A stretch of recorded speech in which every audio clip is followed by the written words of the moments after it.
Hi everyone, welcome to Major HS Kelsey's Balnoi Academy. मैं Reshma Khan. I am chemistry faculty here. Today we will discuss a very important chemistry questions. ये जो questions हैं ये आप लोग के अपकमिंग एग्जाम्स में बहुत हेल्पफुल रहेंगे. इसमें कुछ कलेक्शन जो हमारा है वो उन क्वेश्चंस का स्पेसिफिकली है जो कहीं ना कहीं स्टूडेंट्स को कंफ्यूज भी करते हैं और एज वेल एज जिसमें थोड़ा सा कॉन्सेप्ट भी रखता है. Some questions are direct, of course chemistry है, इसमें ज़्यादा ट्रिक्स और ज़्यादा एप्लीकेशंस रिलेटेड टर्म्स नहीं आते क्योंकि बहुत सारी चीज़ों को हम नेक डाई से नहीं देख सकते. तो जब हम नेक डाई से कंपोजिशंस या एप्लीकेशंस को बहुत सबको ऑब्जर्व नहीं कर सकते तो वहाँ पर हमें उनको अंडरस्टैंड करना होता है विद द बेसिक कॉन्सेप्ट. तो आज की जो क्लास है उसमें हम लोग उन सभी बेसिक कॉन्सेप्ट से रिलेटेड जितने भी क्वेश्चंस हैं उनका डिस्कशन करेंगे. So let's start. ओके, तो look at this first question. Look at this first question. Like, what is the number of naturally occurring halogens in the periodic table? The first of thing कि periodic table में halogens group किसे कहते हैं. हाँ, halogen का मतलब क्या होता है? देखिए बेसिकली जो पीरियोडिक टेबल है उसमें हैलोजन का मतलब होता है, हैलोजन रिलेट करता है सॉल्ट से, और जो सी में प्रेजेंट्स होते हैं सॉल्ट्स वहां पर इनकी प्रेजेंस सबसे ज्यादा है, इसीलिए इसका नाम हैलोजन पड़ा. वैसे तो हैलोजन के जितने भी आपके मेंबर्स होते हैं ये रिएक्टिव नेचर्स में होंगे, और रिएक्टिव नेचर से बात करें तो तभी होंगे जब इनकी प्रेजेंस होगी ना, फ्रीली प्रेजेंस होगी. तो एग्जैक्टली क्वेश्चन भी यही कह रहा है कि नेचुरली अकरिंग्स, ऑफ कोर्स कुछ इसमें नेचुरल्स होते हैं, जैसे जब पीरियोडिक टेबल बनी थी मैंडलीफ ने, मोस्टली ने, जो मॉडर्न पीरियोडिक टेबल थी उसमें बहुत सारे एम्प्टी स्पेस रखे गए थे कि अगर कोई ऐसा एलिमेंट मिलता है जिसका स्ट्रक्चर थोड़ा सेम होगा या जिसकी जो प्रॉपर्टीज है वो पहले से रिलेट कर रही होगी, जो एलिमेंट्स ऑलरेडी फाउंड हो चुके हैं उनके अकॉर्डिंग होगा. तो जब इस क्वेश्चन पे हम लोग बात कर रहे हैं कि हैलोजन के नेचुरली अकरेंस में, तो वो जो हमारे होते हैं, दिस इज द 5 एलिमेंट. कौन कौन से हैं ये 5 element? This is fluorine, chlorine, bromine, iodine, this is iodine and A T. इन सब में अगर हम बात करें, वैसे तो इट इज गुड, बट अगर हम बात करें क्लोरीन की, तो chlorine formed a most dangerous compound. Dangerous, yes, it is very dangerous, या फिर इसके लिए हम लोग वर्ड यूज करेंगे most poisonous gas. When this chlorine react with your carbon monoxide, it's form carboxy chloride. ये जो कार्बोक्सी क्लोराइड होता है ना, इसे बोलते हैं फॉसिन. फॉसिन के बारे में बोला जाता है, क्लोरोफॉर्म उसी से बनता है. हाँ, तो ये इतना डेंजरस है कि अगर आप इसे किसी प्लांट्स के पास रख दें, हाँ, और ये रेगुलरली 3 मिनट 5 मिनट तक प्लांट्स को सप्लाई होती रहे, तो प्लांट की रूट तक को ड्राई कर लेती है ना. और फ्लोरीन के बारे में हम लोग क्या जानते हैं? फ्लोरीन हमारा मोस्ट इलेक्ट्रोनेगेटिव एलिमेंट है, मोस्ट इलेक्ट्रोनेगेटिव. और ब्रोमीन और आयोडीन, ये सब तो हम लोग जानते हैं. आयोडीन तो हमारी बॉडी में इसेंशियल रिक्वायरमेंट है for a BMR, that is body metabolism rate. और दिस इज लाइक, इसका जो यूज होता है सच कोई हमारी पर्सनल लाइफ में नहीं होता, बट हाँ बहुत सारे मेटल्स हैं जिनका ओर्स में से रिमूवल में एट द कैटलिस्ट इसका यूज किया जाता है. तो hope you got this question. चलो भाई, अब आते हैं नेक्स्ट क्वेश्चन पे. नेक्स्ट क्वेश्चन, दिस इज इका बोरोन. इका बोरोन ना एक नाम था, ऐसे ही नाम दे दिया था. ऐसे ही नाम दे दिया का मतलब ये था कि बोरोन की पोजीशन तो डिफाइन हो गई थी, ओके, और बोरोन के बारे में इंफॉर्मेशन भी पता चल गई थी, बट ये बोरोन के आसपास फाउंड था और इसका नाम, यानी ये तो पता था भाई पीरियोडिक टेबल क्या होती है. पीरियोडिक टेबल में अरेंजमेंट्स होता है ताकि आप एलिमेंट्स को एक सिस्टमैटिक वे से अरेंज करें ताकि उसकी प्रॉपर्टीज सिमिलर एलिमेंट्स की प्रॉपर्टीज के साथ मैच करती हो. तो उस मैचिंग के अकॉर्डिंग इसका जो रिलेशन था या इसकी जो पोजीशन थी वो बोरोन से काफी सिमिलर थी. तो यहाँ पर था eka boron was an element predicted by the Mendeleev. Okay, तो टॉक अबाउट द मेंडलीफ. हाँ, मेंडलीफ की कौन सी थी? जो हमारे मॉडर्न पीरियोडिक टेबल है वो मेंडलीफ के पीरियोडिक टेबल से ली गई है. And he levied a space for it in his periodic table. हाँ जी, मैं अपनी पीरियोडिक टेबल में स्पेस छोड़ा हुआ था, तभी उसका नाम ऐसे ही गैसिंग रख दिया, एका बोरोन. तो अब ये लेटर इस एका बोरोन को आइडेंटिफाई किया गया, बिल्कुल आइडेंटिफाई किया गया, और इसको आइडेंटिफाई किया गया बाय द स्कैंडियम. ओके, किससे आइडेंटिफाई किया गया? स्कैंडियम से आइडेंटिफाई करा गया. ठीक है, चलिए, तो होप ये 2 क्वेश्चंस डन हो गए. Now let's move come to the next question, और ये है हमारे next question. Look at this question first. Third वाला देखते हैं, which among of the following were not discovered by the time Mendeleev published his periodic table. थोड़ी सा इसके बारे में बताती हूँ आपको। क्या हुआ था, जब पीरियोडिक टेबल बन रही थी तो बहुत सारे साइंटिस्ट ने अपनी अलग अलग एक अरेंजमेंट्स थ्योरी दी थी, जिसमें जो सबसे अच्छी थी वो मेंडलीव पीरियोडिक टेबल थी। तो पीरियोडिक टेबल को लाने का क्या रीजन था, पीरियोडिक टेबल को पढ़ने का क्या रीजन था, और इसके बेनिफिट्स क्या क्या हुए। तो हुआ ये कि अभी एलिमेंट सारे बिखरे हुए पड़े हुए थे, है ना, मतलब ये एलिमेंट ये है, ये एलिमेंट ये है, ये एलिमेंट ये है, बट फिर देखा कि कुछ एलिमेंट्स की प्रॉपर्टी सिमिलर है। But what kind of property, for example valency same है ना, तो किसी किसी की कुछ कुछ केमिकल प्रॉपर्टी सेम है। तो सोचा कि अगर हम इन सब को एक जगह अरेंज कर दें तो जो एक की प्रॉपर्टी होगी वही सिमिलर सबकी होगी, यू नो, एक की प्रॉपर्टी पढ़ के सारे का काम हो जाए। तो ऐसे अरेंजमेंट्स किए गए। अरेंजमेंट्स में जो ये हॉरिजॉन्टल कॉलम्स रखे गए, हॉरिजॉन्टल लाइन, इनको बोलते हैं पीरियड। पीरियड अकॉर्डिंग टू कितने ऑर्बिट्स ऑक्यूपाइड करता है, and the vertical columns are called column, इसमें अकॉर्डिंग टू द वैलेंसी रखा गया। तो जिसकी सेम वैलेंस है उनको सबको उठाकर एक ग्रुप में रख दिया गया, जैसे 1, 2, 3, इस तरह से ग्रुप को क्लासिफाइड किया गया। तो जब मेंडलीव की पीरियोडिक टेबल बनी थी तो पीरियोडिक टेबल, आज भी हमारे पीरियोडिक टेबल कंप्लीटली फिल नहीं है, कुछ कुछ एम्प्टी स्पेस है, यानी अभी वो फ्यूचर एलिमेंट्स हैं जिनके बारे में अभी जानना है, जो अभी प्रेजेंस भी नहीं है ना। तो पीरियोडिक टेबल में बहुत सारा एम्प्टी स्पेस छोड़ा गया था कि अगर इस तरह की प्रॉपर्टी का कोई एलिमेंट होगा तो उसको वहां पर फिल कर दिया जाएगा। तो जब मेंडलीव की पीरियोडिक टेबल की बात कर रहे थे, मेंडलीव की, तो वहां पर इनमें से किसके लिए जगह छोड़ी गई थी। हाँ, थोड़ा सा हिंट करती हूँ आप लोगों को, ये लेंथेनाइट्स और एक्टिनाइट्स आपने देखा होगा, जो आपकी पीरियोडिक टेबल होती है ना, 2 पीरियड उसके नीचे गए ना, पीरियोडिक टेबल पूरी है, वो लंबा से सबसे बड़े पीरियड्स होते हैं, उनको बॉटम में दिया जाता है। उसके बाद है हेलोजेंस। हेलोजेंस जो होते हैं बेसिकली 17 ग्रुप एलिमेंट्स हैं, जिनका 1 वैलेंसी, जैसे फ्लोरीन है, क्लोरीन है, ब्रोमीन, आयोडीन, जो हमने बात करी थी, एक वो हो गया। तो अब ये जो है, this is noble gas. Noble gas क्या होता है, वो जो 18 ग्रुप्स में डाले गए हैं। और नोबल का मतलब क्या होता है भाई, नोबल है मतलब जल्दी से किसी के साथ मिक्स होंगे ही नहीं। क्यों नहीं होंगे, क्योंकि इनकी वैलेंसी 0 होती है। तो जो मॉडर्न मेंडलीव पीरियोडिक टेबल थी उसमें नोबल गैस पब्लिश्ड नहीं हुई थी, इसलिए उसका एम्प्टी स्पेस छोड़ा गया, जैसे हीलियम है, आर्गन है ना, नियॉन है, वो सब। तो इसका जो आंसर हो गया वो हो गया हमारा 7th। Now come to the next question. क्या कहता है, this is Majorika hack reaction is catalyzed by which one of the following। okay, सबसे पहले देखिए, मोस्टली क्या है, हमारे पास कुछ सेलेक्टेड रिएक्शंस हैं, ऐसे ही एक ये रिएक्शन है। ध्यान रखना, जब भी हम यहाँ पर बात करते हैं this is Majorika hack reaction, तो इट इज एप्लीकेबल फॉर, कहाँ यूज करी जाती है, फर्स्ट क्वेश्चन तो ये आता है। ये क्या करता है, आपके अनसैचुरेटेड्स को एल्कीन बनाता है। ठीक है, जो हमारे अनसैचुरेटेड हैलाइड्स हैं उनको एल्कीन बनाता है थ्रू दैट प्रोसेस।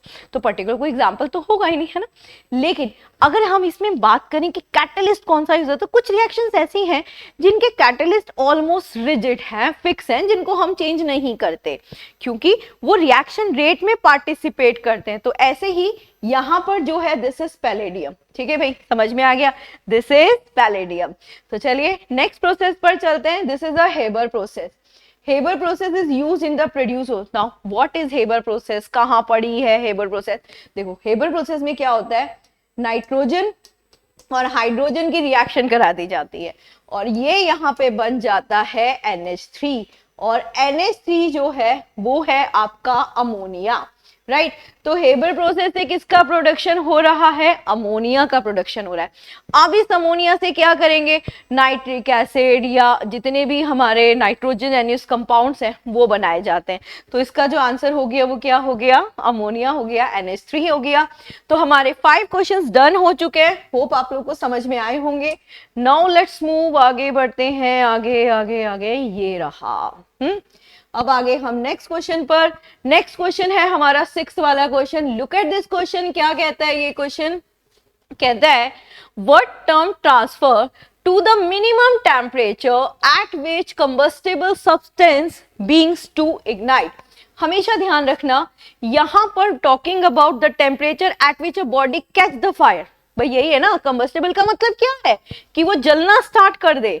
जलने का मतलब ये है कि वो फायर कैच करना स्टार्ट कर दे. तो वो टेम्परेचर जिस पे कोई भी बॉडी अपना फायर कैच करे, उस टेम्परेचर को बोलते हैं this is ignition temperature. Right. अभी ना इस पे अगर आपको कोई ऐसे कोई इग्निशन टेम्परेचर को कुछ अच्छे से अंडरस्टैंड करना है, तो एक आपका गन पाउडर होता है ना, सबको पता है गन पाउडर होता है, ऑफ कोर्स होता है. तो गन पाउडर जिसको हिंदी में बोलते हैं बारूद. हाँ, अब गन पाउडर जो है उसका जो फॉर्मूला है this is potassium nitrate KNO3. तो जब पोटेशियम नाइट्रेट ऐसे इन्वायरमेंट में है तो कभी फायर कैच नहीं करेगा, है ना. उसकी और टेंडेंसी क्या है, आसपास की मॉइस्चर को और अपने अंदर एब्जॉर्ब कर लेगा. दैट्स व्हाई इसको हम यूज करते हैं एज अ फर्टिलाइजर. ठीक है भाई, फर्टिलाइजर की तरह यूज कर. लेकिन अब अगर हमने इसमें क्या करा कि पोटेशियम नाइट्रेट है, उसमें सल्फर ऐड कर दिया और उसमें कार्बन ऐड कर दिया, तो मतलब कार्बन ने तो उसको मॉइस्चर एब्जॉर्ब करने से रोक दिया. ठीक है, समझना इस क्वेश्चन को. और सल्फर ने क्या करा, उसका इग्निशन टेम्परेचर कम कर दिया. मतलब अब अगर आप इसको जलाएंगे तो ये जल जाएगा. तो यहाँ पर सल्फर क्या कर रहा है गन पाउडर में, ये इसके इग्निशन टेम्परेचर को कम कर रहा है. गन पाउडर का फॉर्मूला तो चेंज नहीं हुआ, वो तो वही रहा पोटेशियम नाइट्रेट, लेकिन सल्फर ने प्लेइंग अ रोल ना. ठीक, तो इसका करेक्ट आंसर क्या हो गया, इग्निशन टेम्परेचर. नेक्स्ट पर आते हैं. LPG is a hydrocarbon consisting of a mixture.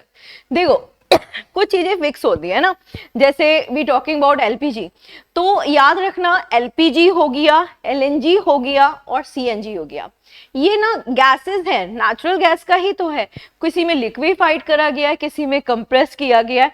इसकी जो कंपोजिशन है वो सेम है. तो जो मैक्सिमम कंपोजिशन होती है वो है प्रोपेन और ब्यूटेन. ठीक है, अभी क्या होता है ना, प्रोपेन और ब्यूटेन के बारे में बोला जाता है कि जब भी ये किसी फ्यूल में ऐड किया जाता है तो वो फ्यूल ब्लू फ्लेम के साथ जलता है. ब्लू फ्लेम का मतलब समझते हैं. ब्लू फ्लेम का मतलब होता है कि जब वो जले तो कंप्लीट कंबशन हो. जहां पर भी कंप्लीट कंबशन होगा वहां ब्लू फ्लेम होगा. फॉर एग्जांपल आप अपने गैस में देखो ना, जो आपका नॉर्मल गैस है, तो जब आप गैस जलाते हैं तो उसका फ्लेम का कलर ब्लू आता है ना, तो हम इसे क्या बोलते हैं, इट्स अ क्लीन फ्यूल, है ना, कंप्लीट कंबशन हो रहा है. वहीं ऑन द अदर हैंड अगर हम वुड लेते हैं, वुड को जलाते हैं, तो उसका जो फ्लेम का कलर है वो रेडिश येलो आता है ना. दैट्स मीन उसमें सूटी फ्लेम आएगा, कालिक वाला धुआं आएगा. ठीक है, तो the correct answer is propane और ब्यूटेन. एक तो आप बताऊं, ये ना ऑर्डरलेस है, इसी को स्मेल नहीं होती, तो इसमें ना एक एंटी नॉकिंग एजेंट डाला जाता है जिसे बोलते हैं थाइल मर कैप्टन, है ना, थायोएथेनॉल. चलिए खैर, अभी ये क्वेश्चन का आंसर तो मिल चुका है. Let's move to the another question. कहता है which one of the following elements has the highest first ionization enthalpy. देखो कुछ टर्म्स ना काफी सिमिलर है. जैसे अगर आपसे बोला जाता है इलेक्ट्रोनेगेटिविटी, इलेक्ट्रॉन्स लेने की एफिशिएंसी, इलेक्ट्रॉन्स और आयोनाइजेशन इंथैल्पी. आयोनाइजेशन इंथैल्पी का मतलब क्या है कि भाई ये ना आयंस को ब्रेक करने की टेंडेंसी रखता है ना, आयंस को ब्रेक करने की टेंडेंसी रखता है, उसे बोलते हैं. तो कभी भी अगर यहाँ पर इसके बारे में बात करी जाए आयोनाइजेशन इंथैल्पी में, तो यहाँ पर ऐसा नहीं है कि आप ऐसे बता सके कि हाईएस्ट कौन सा है, लोवेस्ट कौन सा है. उसके लिए आपको कुछ एग्जांपल्स देने ही होंगे, है ना. तो यहाँ जो एग्जांपल्स दिए गए हैं हमें उसमें से बताना है. भाई आप आयन नेचर्स को कैसे करेंगे, ऐसे ही तो कंपेयर करेंगे ना. When you have the another comparison factor, तो वो है आपका this is magnesium, strontium, beryllium और बेरियम. तो जब भी आप इसमें बात कर रहे हैं, वैसे मैं आपको बता दूं, सबसे जो यू नो द टॉप या जिसकी सबसे ज्यादा होती है वो है आपका बेरिलियम. ओके, बट अगर आपको कभी भी ऐसा बोला जाए कि यार चूज करना है इसमें से क्या होगा, तो बेसिकली आप पता क्या करेंगे, आप उसको पोजीशन देखेंगे कि पीरियोडिक टेबल में कहाँ है. जो जितना ज्यादा अप होगा उसकी हाईली आयोनाइजेशन इंथैल्पी होगी, यानी आयंस ब्रेक करने की थैलेपी ज्यादा होगी. तो ये पोजीशन देख लेना जब भी आपके पीरियोडिक टेबल में होगी, जो सबसे ऊपर होगा, क्योंकि जब हम टॉप से बॉटम पे जाते हैं ना तो आयोनाइजेशन प्रॉपर्टी डिक्रीज होनी स्टार्ट हो जाती है. ठीक है, चलिए अब बढ़ते हैं नेक्स्ट क्वेश्चन की तरफ. होप ये 8 क्वेश्चन डन हो गए. चलिए now come to the next. This is the 9th question. 9 पर आते हैं. What is the relation between mass and wavelength of any matter as de Broglie relation? देखो डी ब्रॉगली रिलेशन जो था वो वेवलेंथ के टर्म में था. प्लैंक कांस्टेंट भी इसी से आया था, Planck constant. And it is mention here कि talking about mass and wavelength, यानी लैम्डा और एम के बीच में रिलेशन लेना है. ठीक है, तो इसका जो रिलेशन है ये तो डायरेक्ट है, इसमें तो कोई डिस्कशन है ही नहीं. This is direct formula. आपने या तो ये पढ़ा होगा h अपॉन पी मोमेंटम. ये अब देखो मोमेंटम क्या होता है, दिस इज एम बी, तो इसका मतलब wavelength is equal to h. H is your Planck constant. This is mass into velocity. तो what we observe from here कि जो वेवलेंथ है और जो मास है दोनों एक दूसरे के इनवर्सली प्रोपोर्शनल है.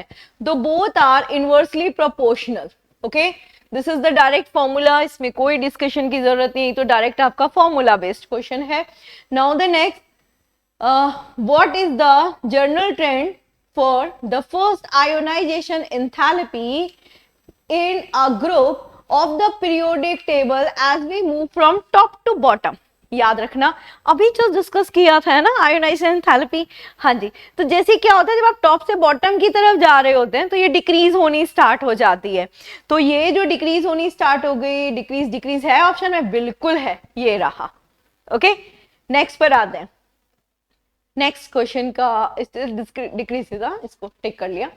In which of the following cases component can be separating using a separating funnel? Okay, अभी ध्यान से समझना. बेसिकली क्या होता है ना, जब आपके टू लिक्विड्स मिक्स हो जाएं, अब वो दो तरह से मिक्स होंगे, या तो वो मिक्सिबल होंगे या वो इमिक्सिबल होंगे. मिक्सिबल बोले तो घुल गए अच्छी तरह से, इमिक्सिबल की वो घुले नहीं है. अगर वो मिक्सिबल है दैट्स मीन दोनों एक दूसरे में घुल गए, तो हम यूज करेंगे डिस्टिलेशन मेथड. ठीक है, अब वो उनके ऊपर डिपेंड करता है कि वो जो दो लिक्विड्स हैं उनका बॉइलिंग पॉइंट का डिफरेंसेस कैसा है ना. फिर डिस्टिलेशन के 3 टाइप्स हो गए. बट अगर वो दोनों घुले नहीं है, एक दूसरे में मिक्स नहीं हुए, तो हम बोलते हैं इमिक्सिबल है ये. तो जब इमिक्सिबल होते हैं तो क्या होता है, उन्हें सेपरेटिंग फनल में डाल दिया जाता है. ये रही सेपरेटिंग फनल. ठीक है, यहाँ पर दो लिक्विड अलग अलग, ये लिक्विड अलग है और ये लिक्विड अलग है. तो अब सेपरेटिंग फनल में क्या करेंगे, यहाँ से लिक्विड को निकालना स्टार्ट करेंगे, और जैसे ही लिक्विड यहाँ तक लेवल पे आ जाएगा इसको फनल को ब्लॉक कर देंगे, यानी दोनों अलग अलग हो जाएंगे. तो मीनिंग क्या हुआ इसका कि इसे हम वहां यूज करेंगे जहां दोनों लिक्विड इमिक्सिबल हो. इमिक्सिबल मतलब जो नहीं घुले हो, है ना. अब look at the option, acetone और वाटर मिक्स हो जाता है. हाँ, तो ये तो डिस्टिलेशन से होगा. Mixture of oil and water, absolute right. Oil में पानी नहीं घुलता, इसलिए ये वाला करेक्ट लग रहा है, बी वाला. लेकिन एक बार फिर भी जब भी आपको कभी भी आप क्वेश्चन सॉल्व कर रहे हैं और आपको करेक्ट आंसर मिल गया, फिर भी आप और ऑप्शंस को भी एक बार देख लें. यहाँ पे कह रहा है डिफरेंट गैसेस इन एयर. अगर आपसे different gases in air term पूछा जाता है तो हम यहाँ यूज करते हैं दैट एयर के लिए मोस्टली. देखो, या तो आप यूज कर सकते हैं डिफ्यूजन रेट पे बेस्ड डिस्टिलेशन, या आप यूज कर सकते हैं एटमोलाइसिस. हाँ, उसके बाद none of above. Absolutely the correct answer is B. ठीक है, चलिए 11 तक के क्वेश्चंस हो चुके हैं. Now let's move next next next next. और ये रहा हमारा नेक्स्ट क्वेश्चन. ओके, तो नेक्स्ट क्वेश्चन जो है ये हमारा और से रिलेटेड है. तो बिफोर आई स्टार्ट, मैं आप लोगों को और के बारे में बात करूं या हम और से रिलेटेड बात करें, यार हमें पता तो होना चाहिए कि और है क्या, है ना. तो बेसिकली क्या होता है, हमारे जो एलिमेंट्स होते हैं, एलिमेंट्स, तो एलिमेंट्स जो है ना वो 3 तरह के होते हैं. एक आपका मेटल्स है, एक हमारा मेटल है, एक हमारा नॉन मेटल है, और एक है मेटलॉइड्स. अब ये ना हमें नेचर ही दे रहा है ना. अभी नेचर हमें फ्रीली दे रहा है ना, मतलब हमें सिल्वर, गोल्ड है, आयरन है, कॉपर है, ये सब इन्वायरमेंट से ही तो मिल रहा है फ्री ऑफ कॉस्ट. हमें फ्री ऑफ कॉस्ट नहीं मिलेगा क्योंकि वो तो इम्प्योरिटी के साथ मिल रहा होगा ना. तो उस इम्प्योरिटीज की प्रेजेंस में अगर मेटल की परसेंटेज हायर है ना, मेटल की परसेंटेज हायर हो गई, तो इसका मतलब ये है कि वो क्या है, और है. और अगर मेटल की परसेंटेज कम हो गई तो इसका मतलब है कि ये हमारा क्या है, ये मिनरल है। तो ये पूरी तरह से किसके ऊपर डिपेंड कर रहा है, ये डिपेंड कर रहा है कि आपको जो मिल रहा है उसके अंदर किसकी परसेंटेज ज्यादा है ना। अब अगर मैं आपसे पूछूं कि आपके इन्वॉल्व में मोस्ट अबंडेंट और कौन सा है, अबंडेंट और बोला, इसका मतलब मस्ट है कि इससे मेटल ऑब्टेन होगा। तो हमारे अर्थ क्रस्ट में सबसे ज्यादा मिलने वाला मेटल कौन सा है, वी सेड यार वो तो एल्यूमिनियम है। और वो हमें जिस ओर से हम ऑब्टेन करते हैं, ऐसा थोड़ा ना एक ही और होगा, अलग अलग इम्प्योरिटीज में होगा, बट जो बेस्ट आपका होता है वो होता है बॉक्साइट। हाँ, बेस्ट का मतलब मोस्ट अबंडेंटली फाउंड होता है और जिसमें एल्यूमिनियम की परसेंटेज थोड़ी सी ज्यादा होती है। ठीक है, तो look at this options, in options में देखना है और बताना है कि कौन सा करेक्ट मैच है। ठीक है, करेक्ट मैच है। तो चलिए लेट्स स्टार्ट। सबसे पहले आप देख रहे हैं दिस इज ग्रीनोसाइट्स। ठीक है, ग्रीनोसाइट्स के आगे लिखा हुआ है कैडमियम, याद रखना ग्रीनोसाइट कैडमियम का ही है, ये हमारा फर्स्ट ही करेक्ट हो गया। लेकिन इसका ये बिल्कुल भी मतलब नहीं है कि हम रिमेनिंग्स को नहीं देखेंगे, हम रिमेनिंग्स को भी देखेंगे। नेक्स्ट है this is ruby silver. Ruby silver completely lead का नहीं होता, सिल्वर का होता है, इसलिए ये रॉन्ग है। साइल्स्टीन, जो साइल्स्टाइन होता है ना, दिस इज बेसिकली ये सी से होता है, दिस इज स्लाइस्टाइन। जो स्लाइस्टाइन्स होता है ना, ये ना हमारा एक एलिमेंट होता है स्लेस्नियंस, दिस इज SR, उसको भी ऑब्टेन इट फ्रॉम, तो दैट्स मीन यार कॉपर का तो नहीं होगा। कॉपर के तो जो मोस्टली होते हैं कॉपरेस, क्यूप्रेस, वो उस फॉर्म में ही होंगे हमारे। नेक्स्ट है आपका दिस इज सेल्ट पेटर। जो सेल्ट पेटर है इससे हमें मिलता है, देखो कहीं ना कहीं ध्यान देना, सॉल्ट है, तो सॉल्ट वर्ड अभी मैंने आपको क्या बताया था, द हेलोजन से ग्रुप कर रहा होगा, या फिर कहीं ना कहीं इसकी आयनिक नेचर की टेंडेंसी ज्यादा होगी। तो यहाँ पर जो है ये मैग्नीशियम नहीं है, दिस इज सोडियम। खैर हमें करेक्ट आंसर मिल चुका था, बट फिर भी हमने और ऑप्शंस को थोड़ा नोटिस किया है ना। ऐसे डिटेल करने से क्या होता है, चीजें हमें क्लियर हो जाती हैं और जो हमारा पढ़ा हुआ होता है उसका भी रिवीजन हो जाता है। चलो अब आते हैं नेक्स्ट पर। नेक्स्ट क्या है, which one of the following metal is extracted and refined from the Mond's process. sorry when you're talking about the Mond process, तो जो Mond process है इससे ना हमारे कार्बोनिल प्रोसेस भी बोलते हैं इसको, है ना। जस्ट अ मिनट, इसको हम क्या बोलते हैं, दिस इज कार्बोनिल प्रोसेस। इसका मतलब ये है कि इसमें कार्बन का इन्वॉल्वेशन है, बिल्कुल है ना। तो इसमें क्या किया जाता है, एक कैटलिस्ट यूज करके कार्बन की प्रेजेंस में प्रोसेस कराई जाती है। और एक चीज हमेशा याद रखना, जब भी कार्बन की प्रेजेंस होगी, कार्बन की, तो जो आपका कैटलिस्ट होगा वो मोस्टली निकल ही यूज होगा। हाइड्रोकार्बन्स की होगी तो वहां पर भी निकल ही यूज होगा। बहुत सारी हाइड्रोकार्बन्स वाली रिएक्शंस आपने देखी होगी, कौन कौन सी, हाँ कौन कौन सी, दिस इज वो वेजिटेबल ऑयल में जो हमने लगाई थी हाइड्रोजनेशन, वहां पर भी निकल ही यूज किया गया था। ठीक है भाई, चलिए अब आगे बढ़ते हैं, come to the next question, this is carbonic acid. भाई कार्बोनिक एसिड के बारे में एक बात बताती हूँ, ये ना वीक एसिड है, वीक एसिड। भाई होता क्या है कि हमें ना अपने ड्रिंकिंग वाटर को ढक कर रखना चाहिए। आप बोलोगे तो इजी है यार, सबको पता होता है कि डस्ट ना चली जाए, इसलिए पीने का पानी हमेशा कवर करके रखना चाहिए, एब्सोल्युटली राइट। बट इसके अलावा एक और रीजन भी है कि आसपास की डस्ट से भी बचा के रखना है अपने पानी को, drinking water. And the second is carbon dioxide. होता क्या है, कार्बन डाइऑक्साइड के अंदर जो बॉन्ड होता है ना, कार्बन डाइऑक्साइड के अंदर, वो है covalent bond, this is covalent bond. Covalent bond के बारे में बोला जाता है कि ये वाटर के अंदर तो स्लाइटली सॉल्यूबल है, बट ऑर्गेनिक सॉल्वेंट के अंदर सॉल्यूबल है। ठीक है, तो इसका मतलब आपका कार्बन डाइऑक्साइड वाटर के साथ ऐसा नहीं कि मिक्स नहीं हो रहा, हालांकि उसका रिएक्शन रेट इज स्लो, लेकिन वो मिक्स हो रहा है। तो जब आपका वाटर कार्बन डाइऑक्साइड के साथ मिक्स हो जाता है तो वो बना लेता है कार्बोनिल एसिड, और कार्बोनिल एसिड का फॉर्मूला है H2CO3। ठीक है, H2CO3 is the chemical formula of carbonic acid, और कार्बोनिक एसिड क्या होता है, वीक एसिड होता है। तो मतलब बेसिकली क्या होता है कि अगर हम ऐसे पानी को पिएंगे तो उस वाटर का क्या हो जाएगा, पीएच कम हो जाएगा, है ना। बेसिकली हमारा जो गुड वाटर होता है उसका जो पीएच है, या फिर मैं बोलूं ड्रिंकेबल वाटर का जो पीएच है वो 6.5 से लेकर 8 तक होना चाहिए ना, 8 से 8.4 भी is also considerable as a good, except 7 के अंदर तो मिनरल्स ही नहीं है। तो अगर हम ऐसा पानी पियेंगे तो पानी क्या हो जाएगा, एसिडिक हो जाएगा, एसिडिक वाटर हो जाएगा। आपकी बॉडी जो वर्क कर रही है it is on a principle of 6 to 7 pH, तो प्रॉब्लम करेगा ना बॉडी में, ऑब्वियसली प्रॉब्लम करेगा। चलो नेक्स्ट पर आते हैं। नेक्स्ट क्वेश्चन क्या कह रहा है, 14 questions done, now the next next next next next, ये रहा हमारा नेक्स्ट क्वेश्चन। देखते हैं क्या कहता है।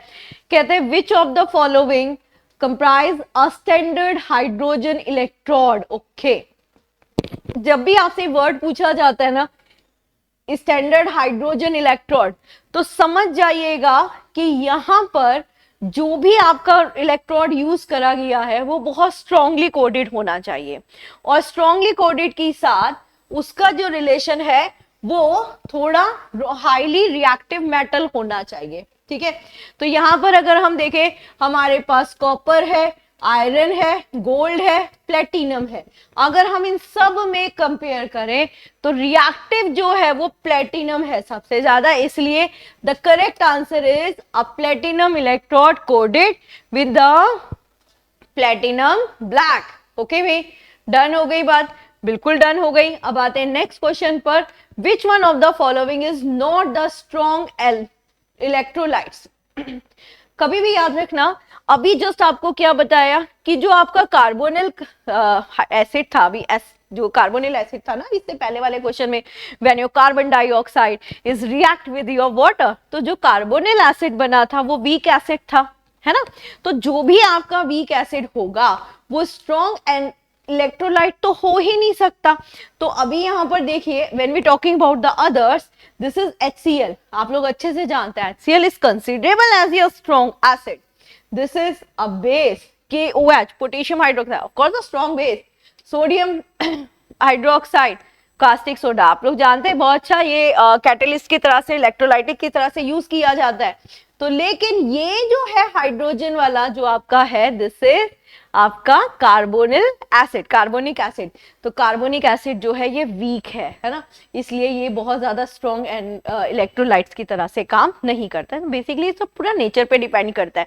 आपके जो 4 ऑप्शन है आप उसको देखोगे। अच्छा, अभी ना मैं थोड़ा सा ट्रिक बताती हूँ आपको। फॉर एग्जाम्पल मेरे पास 4 कंपाउंड है, मैं कैसे जज करूंगी कि इसमें से स्ट्रॉन्ग या रिएक्टिव कौन सा है। तो बहुत ईजी है, उसके रिएक्टिव रेंज को जज करने के लिए आप बॉन्ड पर जाइए। जब आप बॉन्ड देखेंगे तो जो प्रायोरिटीज होती है वो हाइड्रोजन बॉन्ड को देना है ना। अगर hydrogen bond is not in an option तो फिर आयनिक पे चले जाइए। ठीक है, चलो अब आगे बढ़ते हैं। कहाँ बढ़ते हैं, नेक्स्ट पर आते हैं। कहते हैं ethanoic acid, ethanoic acid is the mainly consistent of which of the following substance. सबसे पहले तो हमें ये पता होना चाहिए कि एथेनोइक एसिड है कौन सा।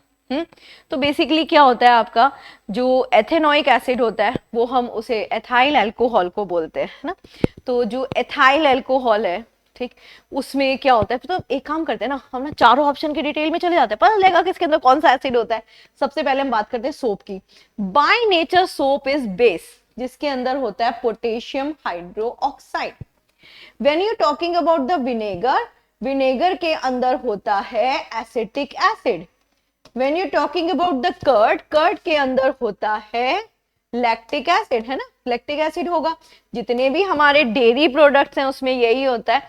और अगर हम वाइन के बारे में बात करें तो जितने भी आपकी अल्कोहल फैमिली है ना, उन सब के अंदर अल्कोहल तो होगा। अल्कोहल कौन सा, एथाइल अल्कोहल।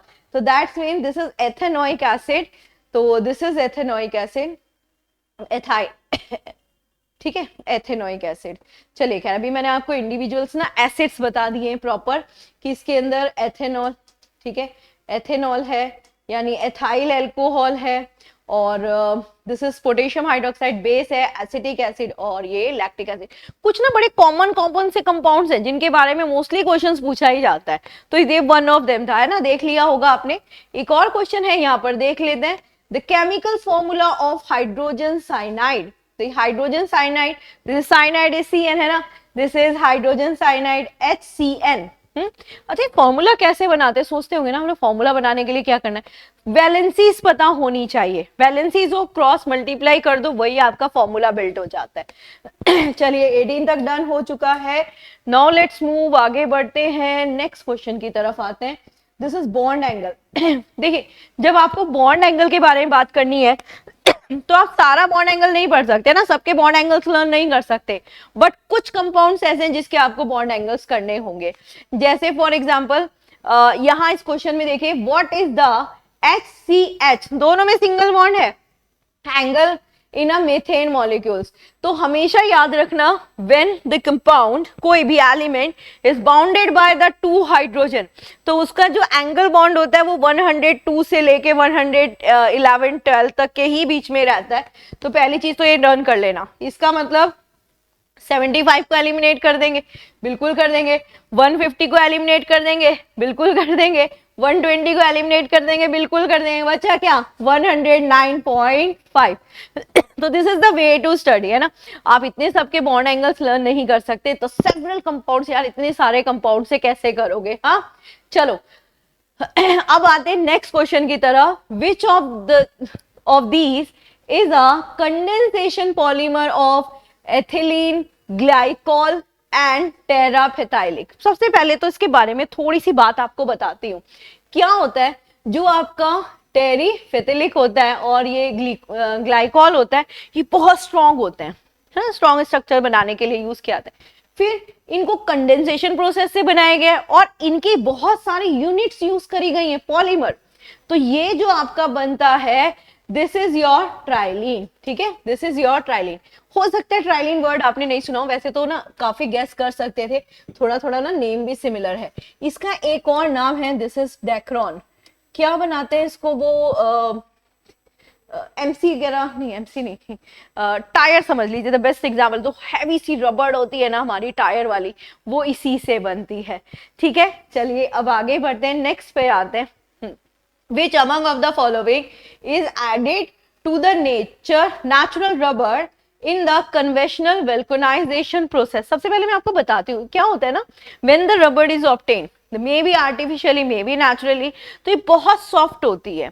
तो क्या किया जाता है, इसको सल्फर ऐड किया जाता है ताकि इसको स्ट्रॉन्ग बनाया जा सके। तो उस प्रोसेस को बोलते हैं वल्कनाइजेशन। तो वल्कनाइजेशन में क्या यूज किया गया, सल्फर का यूज किया गया। तो करेक्ट आंसर क्या हो गया, this is sulphur. Done, next पर आओ। What is the purpose of adding baking soda to the dough? हमारे जितने भी डो होते हैं ना, बेकरी प्रोडक्ट्स होते हैं, उन सब में हम लोग क्या करते हैं, यहाँ पर तो डाला गया बेकिंग सोडा, बट बहुत सारे में हम लोग क्या करते हैं, यीस्ट भी डाल देते हैं ना, और बहुत सारी चीजें हम लोग यूज करते हैं। बट इन सब का पर्पस क्या होता है, इन सब का पर्पस होता है कार्बन डाइऑक्साइड को प्रोड्यूस करना। उससे फायदा क्या होगा, उससे फायदा ये होगा कि जो हमारा जो भी जो भी आप कुक कर रहे हैं, जो भी बना रहे हैं, वो फ्लफी होगा। जितनी कार्बन डाइऑक्साइड प्रोड्यूस होगी, क्योंकि वो स्वेल करेगा, फूलेगा, और वो उतना ही सॉफ्ट और फ्लफी होगा। तो बेसिकली क्यों किया जाता है, टू जनरेट मॉइस्चर। अच्छा, हम बड़े अच्छे अच्छे ऑप्शन दे देते हैं कभी कभी ना, to give the good flavour, अच्छा to give a good colour, to generate carbon dioxide. बिल्कुल ठीक है यार, कार्बन डाइऑक्साइड ही जनरेट किया जाता है, yes, to generate carbon dioxide, ठीक है। चलो आगे बढ़ जाते हैं, नेक्स्ट क्वेश्चन पर आते हैं। सो 23 क्वेश्चन क्या कहता है कि two gases molecules can react only when they have same. अब हमेशा याद रखना, जब भी आप दो गैसेस के बारे में बात करें, फॉर एग्जांपल अगर हम लिक्विड के बारे में बात कर रहे होते हैं, तो हमें पता होता है कि ये दोनों लिक्विड आपस में नहीं मिक्स हो रहे, तो हम लोग टेंडेंसी जो निगरानी से देख पा रहे हैं भाई मिक्स नहीं हो रहे, है ना।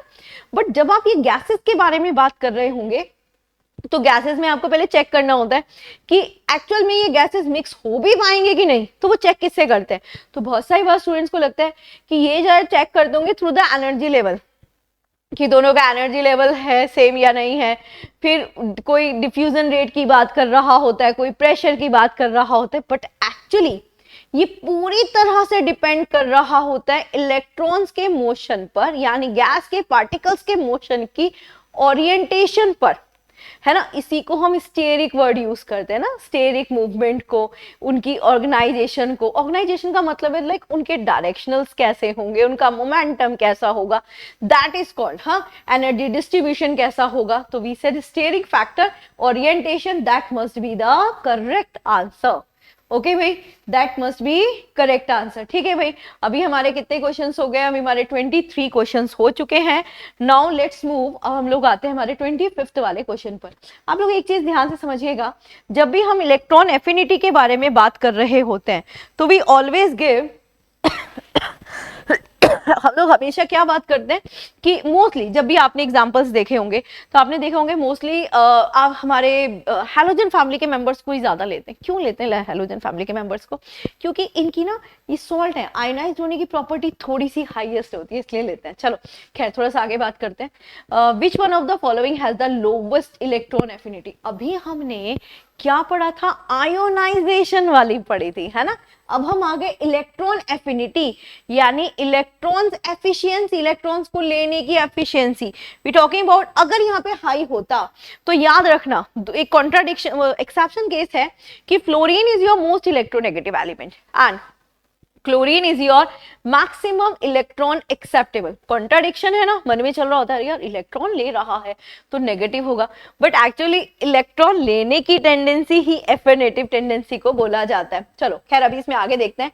तो भाई इसने तो लोवेस्ट पूछ लिया, तो लोवेस्ट का मतलब तो ये हो गया हैलोजन फैमिली का मेंबर नहीं होगा या उसकी कुछ लोवेस्ट रेंज में होगा, है ना। When we have an option more than one halogen family, तो फ्लोरीन और क्लोरीन तो बिल्कुल हटा दो, नहीं है। ब्रोमीन आर्गन में लिया जाए तो that must be argon, right. कई बार स्टूडेंट्स को लगता है, उन्हें जैसे क्वेश्चंस देखते उन्हें लगता है यार पूरी पीरियोडिक टेबल थोड़ा ना लर्न करेंगे। अब आप देखो, अगर आप यहाँ पर देख रहे हो तो मैं आप लोगों को बार बार बताया जा रही हूँ the way to study, way to की कैसे इतने सारी की ना पढ़कर लिमिटेड की प्रॉपर्टी से भी आप लोग कर सकते हैं। ठीक है, नेक्स्ट पे आ जाओ। What is form when helium atom loss 1 electron? देखो यहां तो उसने पर्टिकुलर नाम दे दिया हीलियम, बट अगर हीलियम नाम नहीं भी देता तो भी हमें याद रखना था। कैसे याद रखना था? कि जब भी कोई किसी को डोनेट करता है तो उसके पास हमेशा पॉजिटिव चार्ज होता है। एक इलेक्ट्रॉन डोनेट करा तो एक पॉजिटिव चार्ज होगा, तो we said positive helium ions. अच्छा, आयंस वर्ड का मतलब क्या होता है? आयन वर्ड्स का मतलब हो जाता है कि अब इसकी टेंडेंसी हो गई है आयंस पॉजिटिव नेगेटिव साइन आ जाए तो वो आयन बोलते हैं। याद रखना, आयंस होगा तो ही हमारी बॉडी के अंदर हैवली सॉल्युबल वाला होगा, है ना। वैसे मैं जर्नली क्लास में बोलती हूँ बच्चों को कि भाई आयरन की डेफिशिएंसी हो गई तो इसका ये मतलब थोड़ा है ना कि हम आयरन खाना स्टार्ट कर दें, है ना। कैल्शियम की डेफिशिएंसी हो गई, हम थोड़ा चौक खाना स्टार्ट कर देंगे कि भाई कैल्शियम है। हमें वही लेना पड़ेगा जो आयन स्टेज में होगा। आयन स्टेज में होगा तभी हमारी बॉडी उसको क्या करेगी, हमारी बॉडी उसको एब्जॉर्ब करेगी, है ना। चलो अभी आगे बढ़ते हैं। ये तो हो चुके हैं हमारे 25th question. Let's move let's move let's move next पर आते हैं, नेक्स्ट पर चलिए आ गए नेक्स्ट पर। This is oxidation number. कहता है oxidation number of hydrogen in sodium, calcium और लिथियम। जब हम ऑक्सीडेशन नंबर पढ़ते हैं तो ऐसा पूछा जाता है कौन से एलिमेंट है जो एक से ज्यादा ऑक्सीडेशन नंबर शो करते हैं, तो मैं मोस्टली दो तो डेफिनेटली क्लास में कराती हूँ, एक हाइड्रोजन और एक ऑक्सीजन। हाइड्रोजन शो करती है 2 ऑक्सीडेशन नंबर, +1 और -1। इन जर्नल हमेशा +1 और मेटल्स के साथ हमेशा -1। क्यों? क्योंकि मेटल्स आर इलेक्ट्रोपॉजिटिव। तो यहां यही तो दिख रहा है, सोडियम, कैल्शियम और लिथियम तीनों मेटल हैं। तो जब भी किसी मेटल के साथ हाइड्रोजन कंबाइन होगा तो it's always give the -1 oxidation number. तो -1 -1 -1, this is in your option D. हो गया ना ऑप्शन डी। चलिए नेक्स्ट पर आते हैं। नेक्स्ट वाला क्या कहता है आपका? Oxidation number of HNO3 find कर लेते हैं, देख लेते हैं। देखिए हाइड्रोजन का इन जर्नल 1, नाइट्रोजन का गैस निकालना है, x कर लिया। ऑक्सीजन का इन जर्नल -2, तो -2 × 3 दिस इज -6 इज इक्वल 0। तो x -5 0 भाई, तो x की जगह क्या आ गया? बिल्कुल ठीक 5 आ गया, और 5 हमारे ऑप्शन में बिल्कुल प्रेजेंट है, हमारे डी ऑप्शन में मिल गया ना ऑप्शन। चलो अब हम आते हैं नेक्स्ट क्वेश्चन की तरफ। नेक्स्ट क्वेश्चन कहता है in which of the following reaction there is no change valency, ठीक है, वैलेंसी चेंज ही नहीं हो रही, ऐसी कौन सी रिएक्शन है? अब आप खुद सोचो, रिएक्शन भी हो रही हो और वैलेंसी भी चेंज ना हो रही हो, तो ऐसे रिएक्शंस कैसी होनी चाहिए? Double displacement reaction. हाँ, तो आप पहले चेक कर लो डबल डिस्प्लेसमेंट है या नहीं है। फॉर एग्जांपल एक से ज्यादा डबल डिस्प्लेसमेंट आ गई, फिर क्या चूज करेंगे? फिर हम देखेंगे रिएक्टिविटी रेट के अकॉर्डिंग, है ना, कौन सा मेटल ज्यादा रिएक्टिव है। तो यहाँ पर हमारी है फर्स्ट वाली रिएक्शन, दिस इज देखो सल्फर डाई और ये H2S जिसमें H2 और sulphur, this is reducing reaction, है ना। फिर उसके बाद this is barium oxide H2SO4, तो this is barium sulphate H2O, ये डबल डिस्प्लेसमेंट रिएक्शन है। करेक्ट आंसर बी वाला होना चाहिए, लेकिन हम रुकेंगे, अभी हम सी और डी को भी तो चेक करेंगे। दिस इज KClO3 जो पोटेशियम क्लोराइड और KCl में डिवाइड हो चुका है ना, और BA oxide that is again, अभी यहाँ पर ध्यान से देखिए डिस्प्लेसमेंट की सिर्फ यही रिएक्शन है और वो भी डबल डिस्प्लेसमेंट। जितनी भी हमारी डबल डिस्प्लेसमेंट रिएक्शंस होती हैं उसमें वैलेंसी में कोई चेंजेस नहीं आता, ठीक। चलो अब आते हैं नेक्स्ट पे, द ऑक्सीडेशन अमाउंट या oxidation number of chromium in a potassium dichromate. Potassium dichromate, जब भी आप पोटेशियम डाइक्रोमेट के बारे में बात कर रहे हैं तो पोटेशियम डाइक्रोमेट का फॉर्मूला है K2Cr2O7। अभी इसके ऑक्सीडेशन नंबर निकालते हैं उससे पहले आपको एक बात बताती हूँ, जो पोटेशियम डाइक्रोमेट है ना, ये हमारे फ्यूल्स में यूज किया जाता है, पेट्रोल डीजल्स वगैरह में, क्योंकि उसमें क्या करते हैं लेड कंपाउंड्स मिलाया जाता है ना, स्मेलिंग एजेंट की तरह से। तो वो जो लेड ऑक्साइड बनाते हैं, तो लेड क्या करता है लेड ऑक्साइड बनाएगा, पॉल्यूशन करता है और क्या करता है, बहुत नुकसान पहुंचाता है भाई। तो लेड को एलिमिनेट करने के लिए फिर पोटेशियम डाइक्रोमेट उसके अंदर डाल दिया जाता है, ठीक है। चलो ऑक्सीडेशन नंबर, पोटेशियम जो है जितने आपके फर्स्ट ग्रुप एलिमेंट इज +1, तो इसका 1, ऑक्सीडेशन नंबर 2 है, क्रोमियम X ले लिया, ऑक्सीजन का इन जनरल -2 होता है, 7 की साथ लिया, this is 14 is equal 0, 2x minus का 12 इज इक्वल 0 और x इज इक्वल आ गया आपका 6, ठीक है भाई, x आ गया 6। क्या 6 ऑक्सीडेशन नंबर है? बिल्कुल है, it is in our option A. Okay भाई, चलो डन हो गए।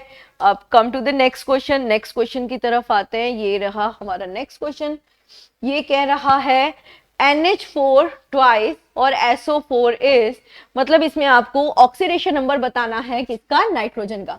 देखिए एक चीज इसमें बताती हूँ, आप जब इस कंपाउंड को नोट डाउन करेंगे तो याद रखना SO4 वो रेडिकल है जिसको हम as a single unit use करते हैं।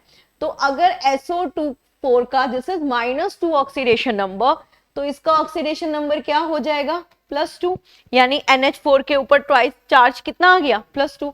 अब नाइट्रोजन का है, दिस इज, पहले 2 ले लेते हैं बाहर, ब्रैकेट में ले लेते हैं, this is X, plus hydrogen का होता है +1, दिस इज 4 इज इक्वल 2, क्योंकि जो भी चार्ज होता है वो इक्वल किधर आ जाता है, तो ये हो गया 2x plus 8 is equal 2, this is 2x is equal -6 और x इज इक्वल -3। क्या माइनस इज इन ऑप्शन? बिल्कुल है, it is in option D. Okay, now the next, the oxidation number of carbon in CH2Cl2 0 आएगा, लेकिन फिर भी check कर लेते हैं। देख कार्बन का निकालना है, दिस इज X, हाइड्रोजन का 1, दिस इज 2, प्लस क्लोरीन का 2, किसका निकालना है? हाँ जी, कार्बन का निकालना है, तो this is 1 also, this 0, this X -2 होता है ना, दिस इज -2, तो ये 0 हो गया, है ना, +2 -2 cancel, 0 and 0 is in your option C. Okay, chlorine का हम लेंगे ना, दिस इज -1। याद रखना, halogen showing the -1 oxidation number except inter halogen compound. जब भी इंटर हैलोजन कंपाउंड बनाएंगे तो ये +1 ऑक्सीडेशन नंबर ले लेंगे। ओके, नाउ द नेक्स्ट पर आते हैं, DDT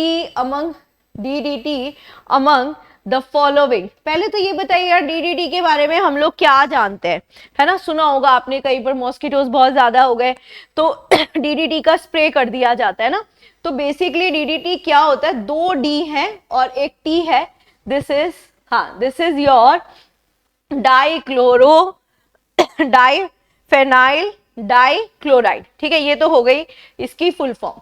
अभी हमने देखा भाई जहाँ पे जो मॉस्किटो स्प्रे हो रहा है वहां पर हम इसका मतलब मॉस्किटो स्प्रे में इसको यूज करा जाता है, तो क्या ये कभी भी फर्टिलाइजर की तरह से यूज किया जाएगा, ग्रीन हाउस इफेक्ट की तरह से यूज किया जाएगा, बायोडिग्रेडेबल होगा, या फिर ये आपका नॉन बायोडिग्रेडेबल? देखो मोस्टली जितने भी आपकी ये पेस्टिसाइड्स हो गया है ना, और जो भी आपकी ये माइक्रो ऑर्गेनिजम्स को किल करने के जितनी केमिकल प्रोसेस हैं और वो जो कंपाउंड्स हैं, ये सारे के सारे आपके नॉन बायोडिग्रेडेबल होते हैं। तो डीडीटी के बारे में तो बहुत ज्यादा बोला जाता है कि ये जहाँ पर भी सॉइल पर आती है उसके वाटर के मॉइस्चर जो टेंडेंसी है उसको वीक कर देती है, यानी उसको वापस से फिर अपनी वाटर टेंडेंसी को, एब्जॉर्ब टेंडेंसी को बढ़ाने में बहुत मेहनत लगती है ना। अगर ड्राई सॉइल हो तो उसका तो बहुत ज्यादा नुकसान हो जाता है।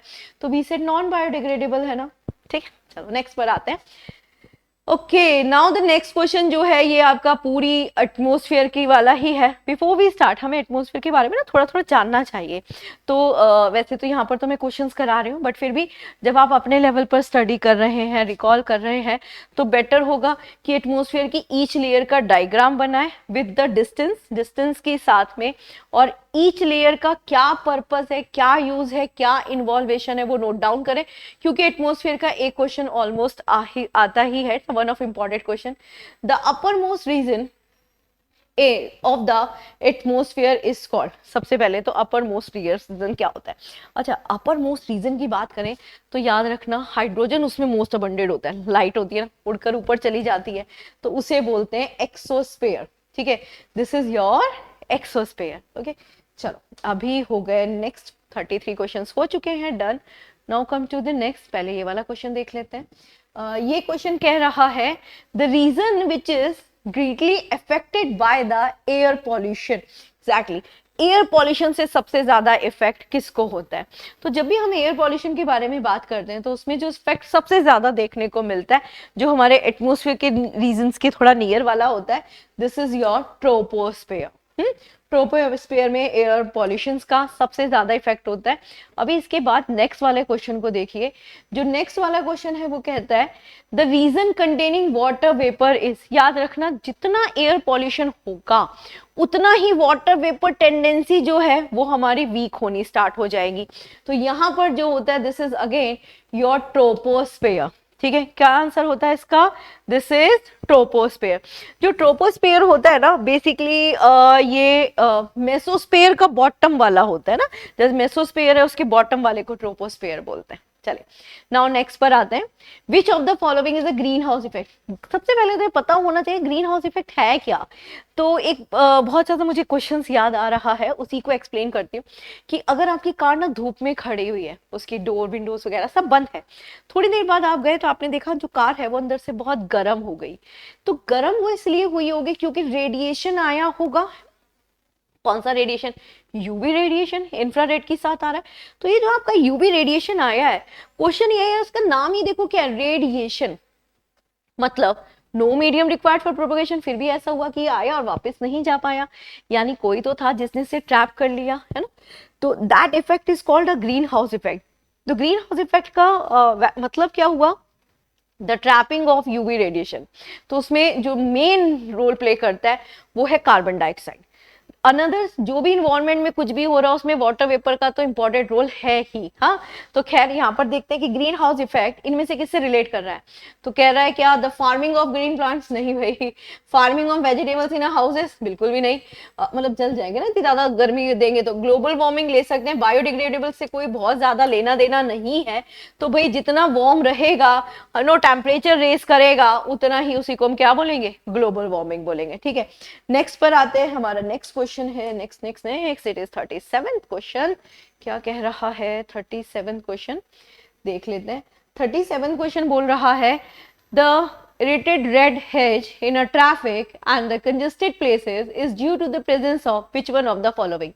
याद रखना मोस्टली वीकेंड से जो पॉल्यूशन वाले हमारे टर्म्स होते हैं ना उसके बारे में बात कर रहा है। जब भी ये क्वेश्चन आते थे स्टूडेंट्स को ना मोस्टली वो सोचते हैं sulphur dioxide, nitrogen dioxide, but याद रखना सल्फर डाइऑक्साइड या नाइट्रोजन डाइऑक्साइड ये क्या होते हैं? ये एसिड रेन में इन्वॉल्व होते हैं। यहाँ पर ये बात कर रहा है रेडिश ब्राउन सा जो इफेक्ट आ जाता है ना पॉल्यूशन में, ये उसके बारे में बात कर रहा है जो बहुत कंजेस्टेड या ट्रैफिक की वजह से होता है। तो यहाँ पर जो आपका होता है this is because of oxides of nitrogen, this is oxides of nitrogen, B C वाला जो ऑप्शन है जिसमें बोल रहा है oxides of nitrogen only, that the good. हाँ, अगर बहुत सारे स्टूडेंट्स को लगता है मिस्ट, स्मोक और डस्ट क्यों नहीं, तो मिस्ट थोड़ा कम होता है ना, मिस्ट तो वही होती है आपकी जो फॉग नहीं होता बहुत ज्यादा जो गीला गीला कर देता है ना, बारिश की तरह से बरसने वाला होता है। स्मोक और फॉग जो है वो स्मोक बनाते हैं, दैट्स नॉट, मतलब विंटर्स में ही पॉसिबिलिटीज है, बट ये जो है आपका नाइट्रोजन ऑक्साइड ये तो हर वेदर में आपका हो जाता है ना, पॉल्यूटेड एयर हो जाती है इसलिए। चलिए, now come to the next question, the quantity of carbon dioxide in the atmosphere, this is 0.034%। इतनी है एटमॉस्फेयर में। अब आप सोच रहे होंगे कि अगर देखी जाए तो वो जो रिमेनिंग आपको दिख रही है ना, वो हमारी एक्स्ट्रा एक्टिविटीज से निकल रही है, हमारे पॉल्यूशन से निकल रही है ना, जो हमें हार्म इफेक्ट दे रही है। चलो नेक्स्ट पर आते हैं। सबसे पहले तो ऑप्शंस को थोड़ा क्लियर करते हैं, ये हमारे नेक्स्ट क्वेश्चन है। यहाँ है कि increase in a global temperature increase the incidence of which of the following infections, disease, sleeping sickness, yellow fever, malaria and dengue. Dengue के बारे में बोला जाता है कि भाई जो डेंगी है ना, मॉस्किटोस वाला आपका है। खैर, अभी यहाँ पर कह रहा है ग्लोबल टेम्परेचर इंक्रीजेस, टेम्परेचर बढ़ गया है, तो वो कौन कौन से फैक्टर है जो इंक्रीज होगा। एक बात याद रखना, जितना टेम्परेचर बढ़ेगा उतना ही जो मॉस्किटोज से फैलने वाले फीवर्स हैं वो रेस कर जाते हैं ना। तो अगर हम यहाँ पे कंपेयर करें तो येलो फीवर एंड डेंगी है जो सबसे ज्यादा होगा, है ना। तो जिसमें अभी ये दोनों डिसीज जो है, जैसे प्लाज्मोडियम मलेरिया हो गया, स्लीपिंग सिकनेस हो गया, the best is your yellow fever and dengue. ठीक है, कॉमनली हम लोग जानते भी ना मॉस्किटोज से होता है, बस वही फैक्टर्स है। नेक्स्ट पर आते हैं, the green is effect is green house effect, अभी तो बताया था भाई green house effect, that is the trapping of UV radiation, this is because of the carbon dioxide. याद रखना इसमें कार्बन डाइऑक्साइड होता है, नाइट्रोजन के 2 ऑप्शंस आपको दिख रहे हैं लेकिन ये दोनों नहीं है। कौन सा होता है, N2O, नाइट्रस ऑक्साइड, क्या बोलते हैं इसको, लाफिंग गैस। ठीक है, चलिए, तो ये थे अभी जो इंपॉर्टेंट क्वेश्चन, होप आप लोग को भी इंपॉर्टेंट लगे होंगे। आपने देखा होगा कि ये वो वाले क्वेश्चन हैं जिसके लिए बेसिक कॉन्सेप्ट्स का क्लियर होना बहुत जरूरी है, कलेक्ट किए थे आप लोगों के लिए ताकि ये आपके आने वाले एग्जाम्स में हेल्प करे। तो होप आप लोग को समझ में आए होंगे। ऐसी और क्वेश्चंस का भी डिस्कशन हम लोग करते रहेंगे। थैंक यू, जय हिंद।